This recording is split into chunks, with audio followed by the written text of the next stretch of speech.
இன்னைக்கு மகாநதி சீரியல்ல விஜய் கிட்ட வந்து காவேரி கோவமா பேசுவா. எல்லா மிஸ்ட்டயும் பேசுற மாதிரி என்ட்ட பேசுங்க. என்னலாம் ஸ்பெஷலா கேர் எடுத்து பேசாதீங்கன்னு டென்ஷனா கத்திட்டு கிளாஸ்க்குள்ள போயிட்டுருப்பா. காவேரி அப்படியே யோசிச்சுக்கிட்டே வந்துகிட்டே இருக்கும்போது, குழந்தை வந்து மிஸ்ன்னு கூப்பிடுவா. உடனே அவள பார்த்தோனே கேட்பா, "உங்க அப்பா எப்பவுமே இப்படிதான் பேசுவாரா?" அப்படின்னு சொல்லி கேட்பா.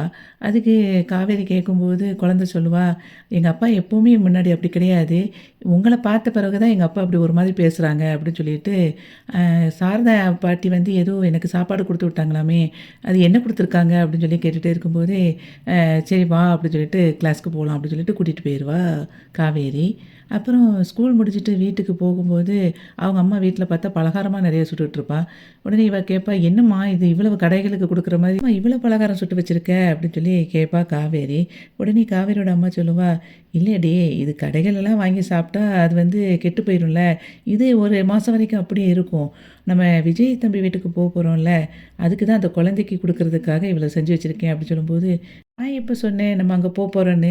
"இல்லடி அவங்க வந்து நம்ம வீட்டுக்கு வந்து வாங்கன்னு சொல்லி கூப்பிட்டார்ல, அப்போ நம்ம அவங்க வீட்டுக்கு போகணும்ல." அப்படின்னு சொல்லி அவ சொல்லுவா. சாரதா. உடனே அதுக்கு இவ சொல்லுவா காவேரி, "நம்மலாம் அவர் வீட்டுக்குலாம் போக வேண்டாம். எனக்கு அவர் பேசுறதே சுத்தமா எனக்கு பிடிக்கலன்னு சொல்லிட்டு இருக்கேன். இதில வேற நீ அவங்க வீட்டுக்கு வேற போகணும்னு சொல்லிக்கிட்டு இருக்க." அப்படின்னு சொல்லி அவ காவேரி சொல்லுவா. "இந்த ஊர்ல சொந்தம்னு சொல்லிட்டு நமக்கு யாருமே கிடையாது. ஆனா அவங்க மட்டும் தான் நம்ம வீட்டுக்கு வந்து பழகிட்டு இருக்கும்போது, எனக்கு வந்து ஒரு சொந்தமா ஃபீல் ஆகுது. அந்த குழந்தையவே பார்த்து 2 நாள் இருக்குமா, எனக்கு அத பார்த்தாலே ஒரு மனசுக்கு சந்தோஷமா இருக்குது. ஒரு பேத்தி ஃபீல் வருது.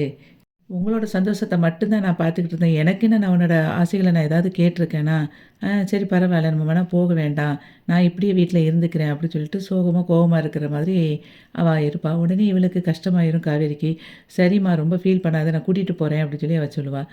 நீ ஒண்ணும் கூட்டிட்டு போ வேண்டாம் எனக்காகலாம். நீ எனக்காகலாம் கீழ இறங்கி வர வேண்டாம்ன்னு சொல்லும்போது, "இல்லம்மா உன்னோட ஆசைக்காகவும் சரி, நானும் உங்கள வந்து கூட்டிட்டு போறேன் கண்டிப்பான்னு" சொல்லிட்டு சொல்லிருவா. "போய் ட்ரெஸ்ஸ மாத்துங்கன்னு" சொன்னோனே, அவ ரொம்ப ஹேப்பியா போய் ட்ரெஸ் மாத்த போயிருவா.